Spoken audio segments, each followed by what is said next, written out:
I think it's just all in cycles. I think everybody has their time. There's some times when you're not ready for that person that's really direct and tough love. Hmm. You're at a place in your life where you kind of need somebody a little gentler. And then you right, and then you get to a place where, you know what, give it to me. Tell me exactly what I'm being like, because I really want to change it. Welcome to this week's episode of Leadership Soundbites with Michelle, my very special guest, Madison Orlando. And Madison is the owner operator of Massage Alchemy. I'm reading it because I knew it, but I wrote it down. That's She's in okay. Salem, Ohio. So I have to thank my daughter Samantha, who connected me with Tom, Madison's husband, who brought Madison into the conversation. So that is the degrees and the connections of how you and I got together. Isn't that funny? I love I it. know. He always pulls me along. He does. Well, because he's so freaking proud of you. He's like, He is my uh greatest cheerleader. he was so funny. It was so Thank you. cute because we were on the intro call for the podcast. And so he's there and you were in the room and he goes, hold on, she's going to join us. And so literally on my screen, I had half of him and half of you. I know, and it's so funny. We're so different, but we're so the same, Yeah. as far as, morals, values, and principles. But our energies are very different. Yes, they are. Yes, they are. You're very grounding. Uh, Oh, thank you. you're very grounding. So I enjoy the chat with the both of you. I'm looking forward to our conversation today. And you have a quote to kick us off with from T.S. Eliot, which I told you is the second time in a week that I've heard a quote from T.S. Eliot, and so I need to learn more about T.S. Eliot. You want me to read it or say it? Please, that would be great. Read it. Okay. It is, we shall not cease from exploration. And at the end of all our exploring, we will be to arrive where we started and to know that place for the very first time. So I love that, and I would love for you to share your interpretation or what that means for you and what you've learned, because I've got some thoughts on it too. I just feel for me, it resonates as, you're growing and you're changing. So, hopefully you won't know and feel the same way about a lot of things in your life and certain things or certain people or why things happened or what they didn't happen or even places that you've been and maybe didn't like at one time, but now you love them or vice versa. You know, I just think that when you grow and you continue to seek, you do change Hmm. and you do see things differently and they do seem like it's the very first time. It's just a Well, beautiful feeling. well, and I love that, and here's what comes to mind for me too, is that when I think about it as an adult, and maybe we've met people that, early on, it was like they rubbed us the wrong way, and there's just no way you could spend more than 2 seconds in the room with them, right? And then you come back later, and for me, you see a different aspect to them that maybe I hadn't seen before. Maybe other people have experienced this too. And then I'm like, I have an appreciation for the individual and what they have where I didn't before because I wasn't at a point that I could really see it, if you will. And I have to agree with that. It's like you go through and go, huh, maybe I'll try again. Well, it didn't land the first time, or whatever it may be. And I have to agree. It's like the person I am today, while core values are pretty much the same. I'm very more clear on them. I think I didn't know them before. I couldn't articulate them necessarily, but I responded when they were being challenged.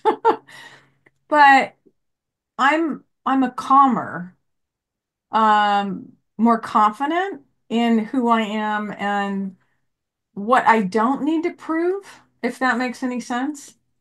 I think that there's a lot of healing there, Hmm. and things that you've worked on for yourself and released or whatever. It just seems from what you're saying, as far as, not, or what you're not saying, Yeah.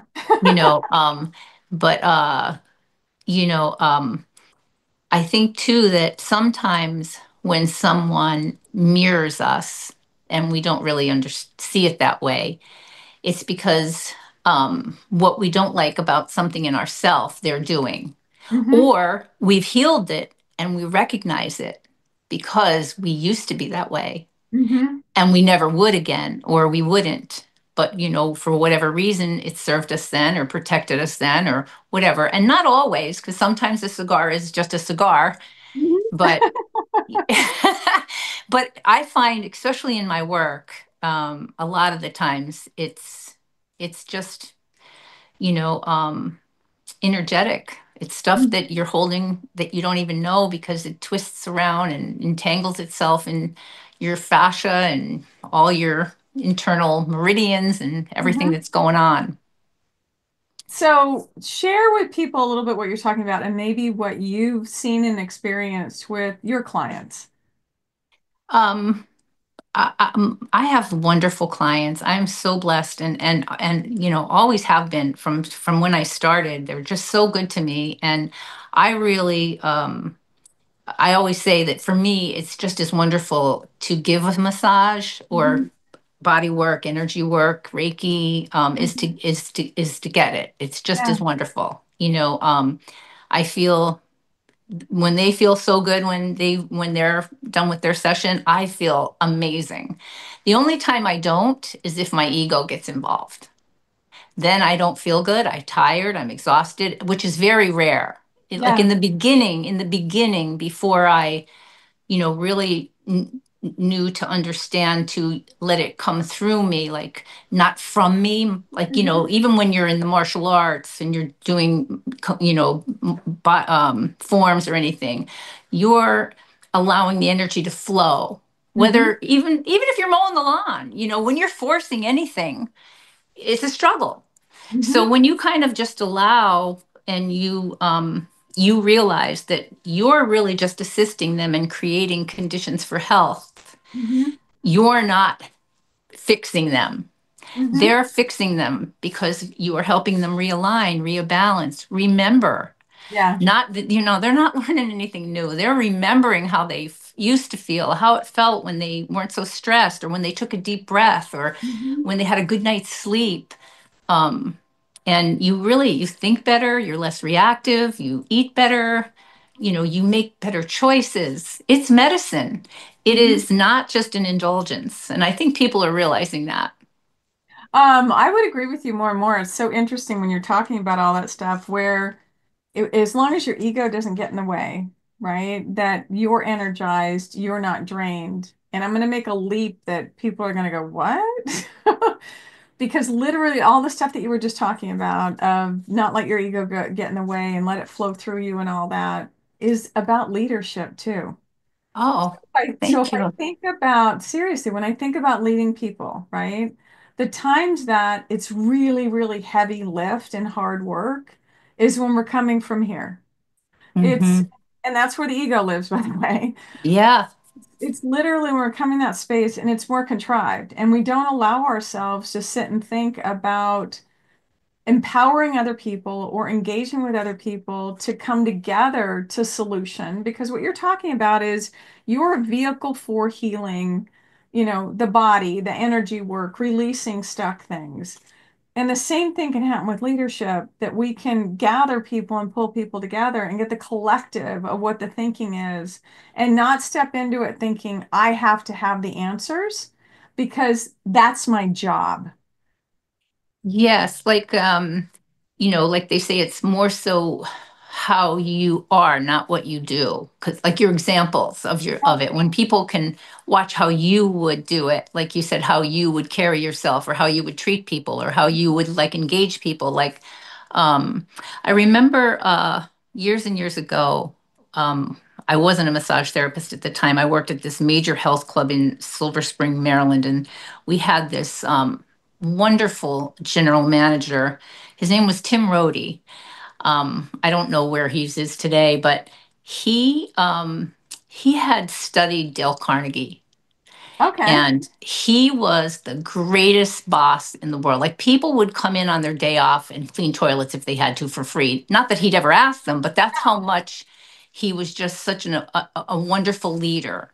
Yeah. He just knew how he had an open door policy. If someone had an idea, he never felt made them feel like it was stupid. He would be like, wow, that's interesting. Maybe we can't use it today, but I'm going to remember it. He just made people feel heard, seen, and you know, uh, and I don't know if you've ever heard of Ogmandino, the greatest salesman in the world. That they're little tiny thin books, The Greatest Miracle in the World. Beautiful, beautiful books. If you haven't heard them, you Okay, should I pick it haven't, but I up. need to find it. Say it again. What Uh, is it called?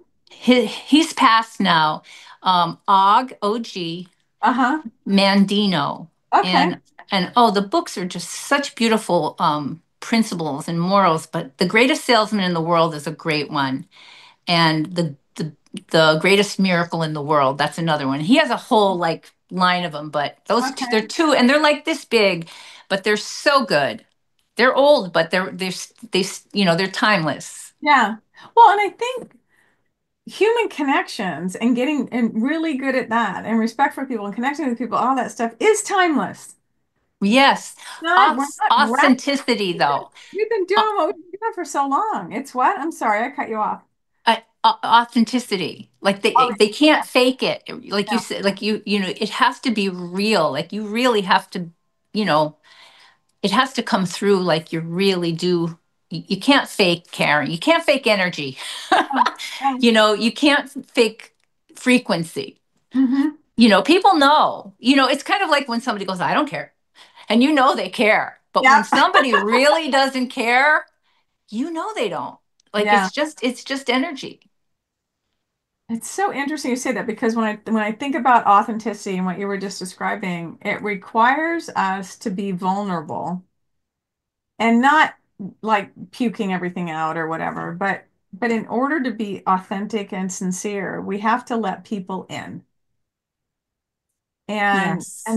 that can be scary for a lot of people. For a lot of people, I find that, yes. Yeah. Yeah. But the more armor that they put on, over their heart, because they don't want to be hurt, it also, can't have anything come in, Mm-mm. and it really isn't that scary. Once you know, like you said, that you don't have to, you know, um, prove yourself to anyone but whoever you feel you have to, your higher source or power, God, whatever you would say. Like the only person that, you want to make proud or whatever, you don't need to have anybody else's approval. Like it's nice if they do, Mm-hmm. and it's wonderful to have that, but when you don't need it, it's such a bonus, Mm-hmm. and you can, because nothing can really hurt you unless you give it permission. Mm-hmm. Unless it's physically, like I'm not talking about extremes, like, Yeah. but Yeah. when people Don't walk out in front of a car, okay? If you like walk out Dr. in front of a Wayne, car, you've literally given it permission, okay? yes. And Dr. Wayne Dyer, the great Dr. Wayne Dyer, he always said, you can't get wet from the word water. Yeah. So many people like, get so offended, by words. And, again, nobody has that power to make you feel that way unless you believe them. Mm-hmm. Well, If and let's, you get triggered, it's because some part of you believes that what they're saying is true. yeah. Well, and you've made it personal, most likely. And Right. that's the other part of it, right? Is we've added a meaning and attachment to it, and most of the time made it personal. So there's this story behind whatever's going on that we gave to whatever someone said or did. For the most part, there Yes, absolutely. are Yeah. situations that's not the case. Luckily, they're the few and far between. It was interesting when I go back to what you said about armor, because that language that we might use, right? Because I had someone at one point comment that they needed to armor up to go into this conversation with somebody. And I pointed out exactly what you were just talking about, Madison, is that you don't let people in, right? So when you go in, because your body is going to react, your mind is going to react to these words that you use to describe things, and they have meaning. So So when much meaning. Yes. And and also when you're in that state, the purest communication can't be released. So you're not even received in the way Hmm. you would like to be, Hmm. because it doesn't flow that way. Like that's when something's blocked. Like when they talk Yes. about your throat or your heart or you know because you can be with someone walking down the street and somebody will say something and your friend will be saying to you, can you believe what she said when we stopped and talked to her? And you'll go, that's not what she said. Yep. Because you're clear, you're more in balance or in alignment.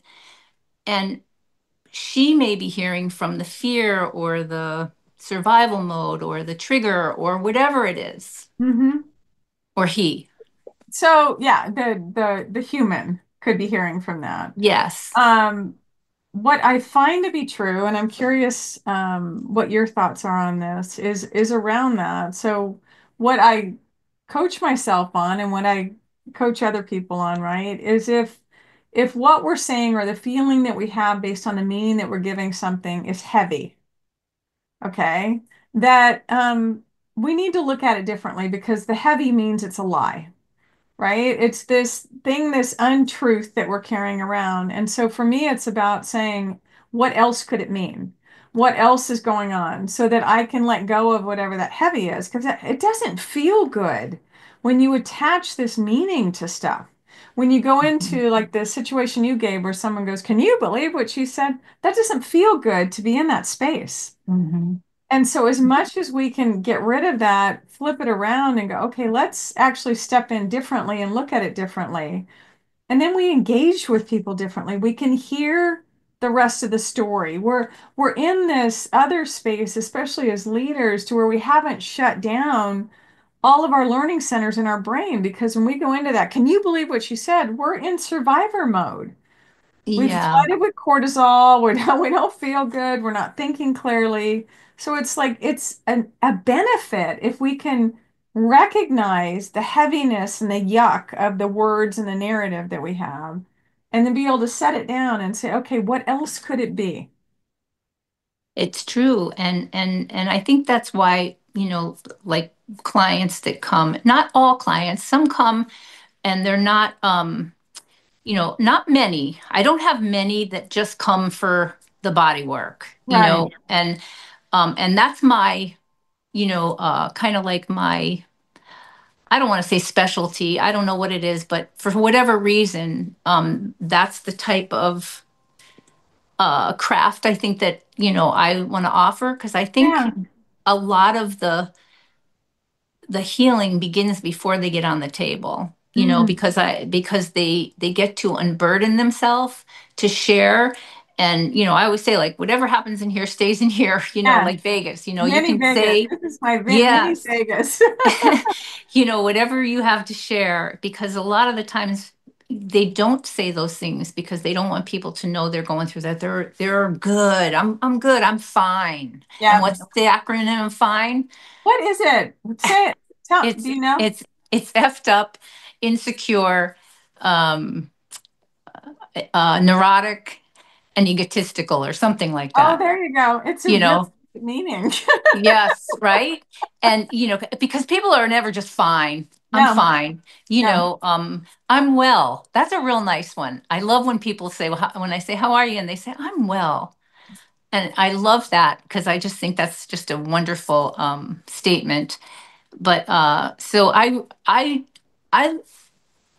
I work at giving more time to my clients. And again, they're in no obligation to stay long or Yeah, not, because, I give them time if they want to unburden or if they want to say something after their session, but certainly they don't need to stay those extra hours if they need to yeah, go somewhere. yeah. There's never an obligation, but I always provide that.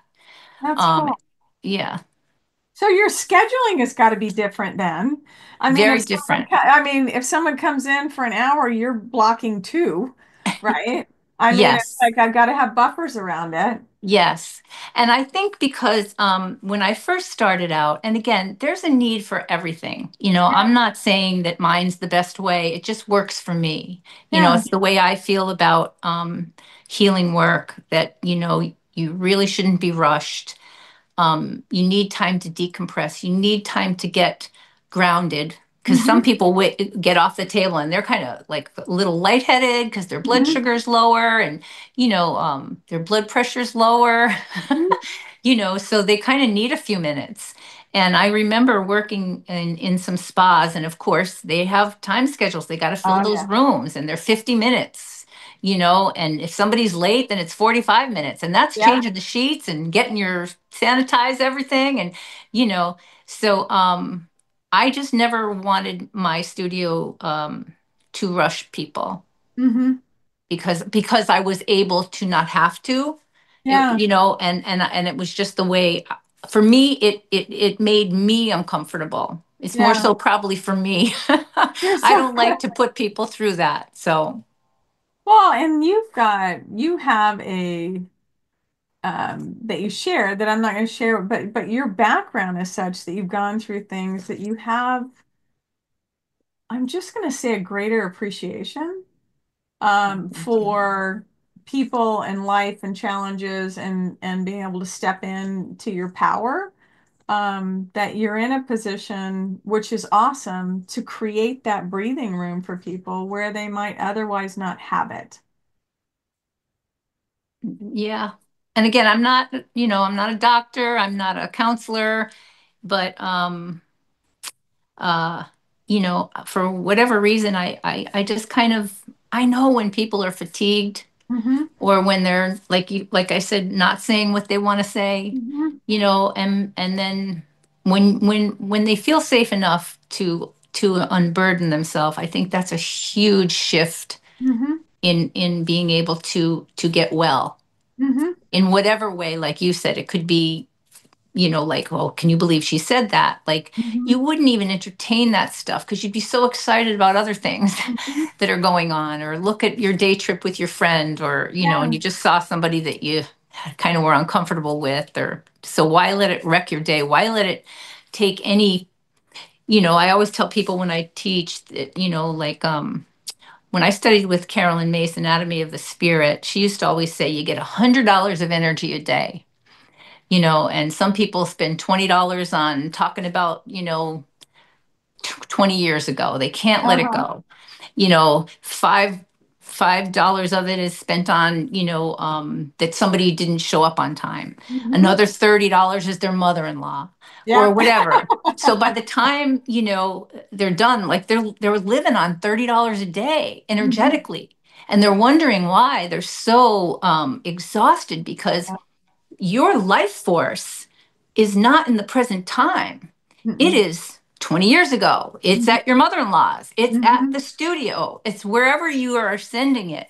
And don't get me wrong, there's times when we all need to do that. It's absolutely necessary. We're human.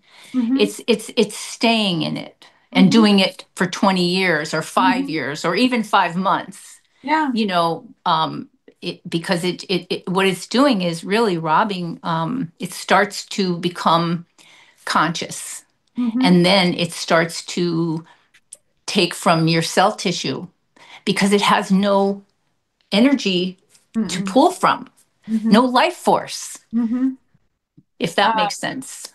It does to me. I'm bobbleheading with you, Madison. No, it's interesting because um, it was one of the trainings that I've recently done, and it was powerful to think about, and it goes along with what you're talking about, is that if we're feeling depressed, it's because we've got our focus and our energy on stuff from the past that we can't do anything about, right?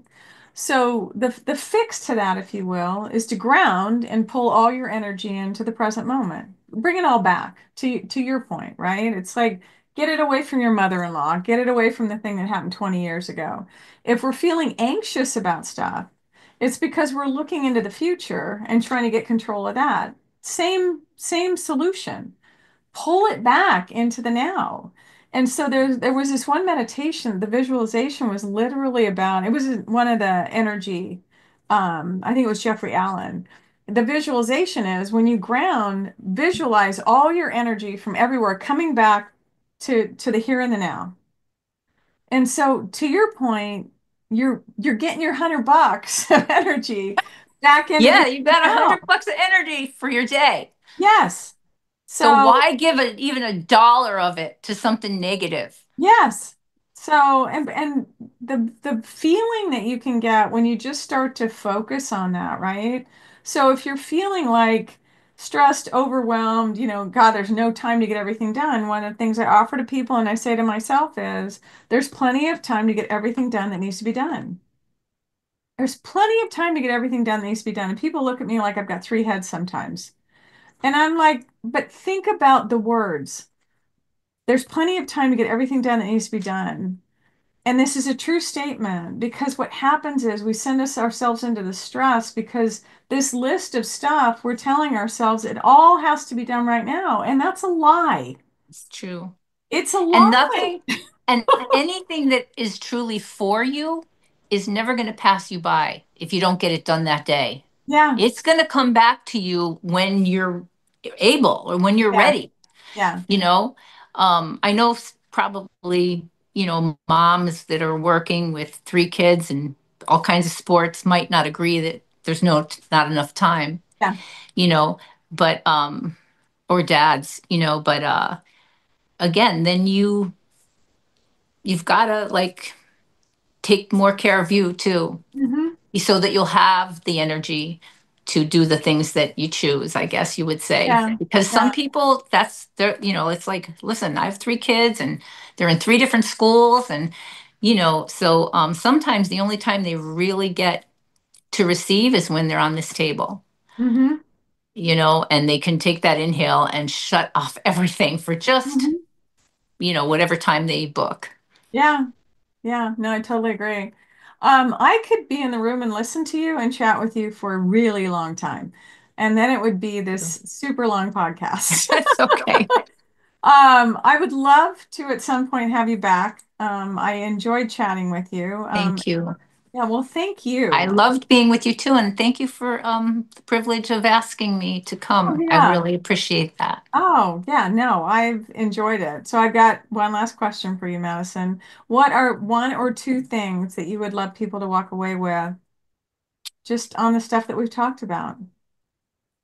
Um, I would say that we're not that fragile. I think so many people, they just don't think they can do it, or I don't know how I'm ever going to overcome it, or but we really aren't. We're so resilient. We're so Mhm. strong. The body is just so magnificent how it can recover, and how, like you say, if you choose differently, if you Mhm. choose something that, of value for yourself, Mhm. instead of feeling you're not worthy. I know that's not easy when you don't feel that way, but so that would be one, maybe to, Yeah. uh, Yeah. we're not Um, that fragile. yeah, it's interesting because it's not, if the body's not that fragile, I would agree. The other thing that came to mind for me is, and along those same things, we're stronger than we think. And I think that's part of it too is, and it doesn't mean that you've got to shove and push and, your way through this stuff, because what I found is the strength is in believing, right, that things are going to work out as they're supposed to. And there was a quote recently I came across because my whole thing around coaching with leaders is I want to ready you for the next open door, right? And the next open door could be a promotional opportunity. It could be the opportunity to engage with your team differently. It could be the opportunity to feel differently about what you do and how you do it. But the thing is this, the idea of the quote is that there's going to be a lot of doors in our lives that close. Walk by the closed door because then you're going to be able to see the one that's open. But if It's we're true. but if we're But banging on the closed doors, we can't. most people focus on, what they're not getting. Hmm. And if they would, like you said, see the door that's open, Yeah. um, I think it's just all in cycles. I think everybody has their time. There's some times when you're not ready for that person that's really direct and tough love. Hmm. Like you're at a place in your life where you kind of need somebody a little gentler. And then you right, and then you get to a place where, you know what, give it to me. Tell me exactly what I'm being like, because I really want to change it. But like you said, that you have to have some vulnerability for that. You have to be open and you have to take the constructive criticism to not because someone's telling you to hurt you, but because they're trying to help you and love you. Hmm. Yeah, I agree. Thank you. Thank you. Thank Thank you. you. Thank you. Yeah, it's been a joy. So this has been Leadership Soundbites with Michelle and Madison. Until Thank you. next time. Yes, thank Thank you. you. Please like, You share, have a beautiful subscribe. day, Michelle. Oh Thank my you. God, you have an awesome time. Thank you.